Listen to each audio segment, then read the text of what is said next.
अभी तक आपने फर्श से अर्श तक पहुंचने वाले कारोबारियों के बारे में जाना होगा। आज हम आपको जिस कारोबारी की बात करने जा रहे हैं, एक समय में उनकी मुट्ठी में दुनिया थी। उनकी गिनती देश के अरबपतियों में होती थी, लेकिन उनकी एक गलती ने उन्हें फर्श पर ला दिया।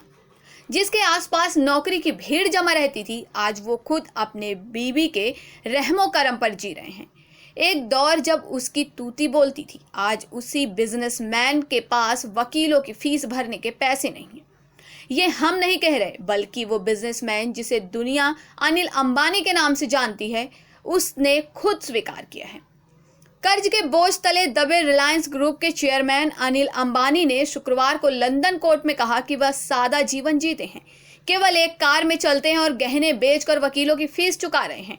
चीन के 3 सरकारी बैंकों से लोन लेने के मामले में अनिल अंबानी पहली बार वीडियो कॉन्फ्रेंसिंग के जरिए लंदन के हाई कोर्ट में पेश हुए थे।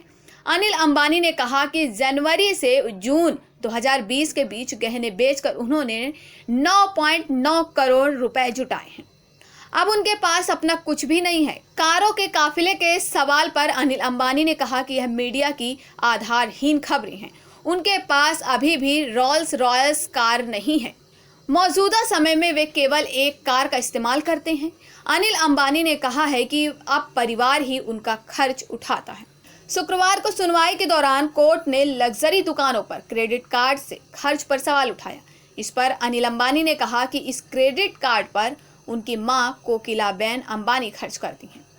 मां से $66 मिलियन और बेटे से $41 मिलियन के लोन के सवाल पर अनिल अंबानी ने कहा कि वे इस लोन की शर्तों की जानकारी नहीं दे सकते हैं, लेकिन यह लोन गिफ्ट नहीं है। अंबानी ने कोर्ट में कहा कि वे कभी भारत के सबसे धनी लोगों में शुमार होते थे, लेकिन अब उनके पास $1,10,000 की केवल एक पेंटिंग है। पूरा मामला ये है कि अनिल अंबानी की कंपनी रिलायंस कम्युनिकेशन ने चीन के 3 सरकारी बैंकों से कारपोरेट लोन लिया था, लेकिन आरकॉम इस लोन का भुगतान करने में विफल हो गई थी।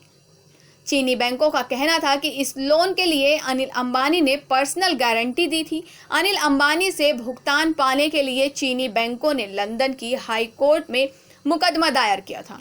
इस मामले में लंदन के हाई कोर्ट ने 22 मई 2020 को अनिल अंबानी को आदेश दिया था कि वो चीनी बैंकों को $71 करोड़ करीब 5,281 करोड़ रुपए का भुगतान करें।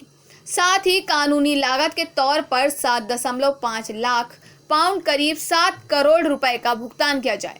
ये भुगतान 12 जून 2020 तक किया जाना था, लेकिन यह भुगतान नहीं किया गया।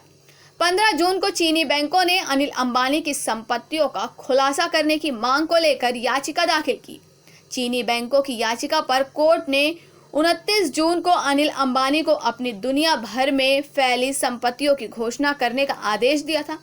अनिल अंबानी से उन सभी संपत्तियों की जानकारी देने को कहा गया था जिनमें उनकी पूरी या संयुक्त हिस्सेदारी है। कोर्ट ने उन सभी संपत्तियों की जानकारी मांगी थी जिनकी वैल्यू $1 लाख से ज्यादा है। वहीं अब देखना यह होगा कि क्या अनिल अंबानी ये सारे कर्जे चुका पाएंगे या नहीं, और एक बार वो फिर फर्श से अर्श पर पहुंचेंगे या नहीं।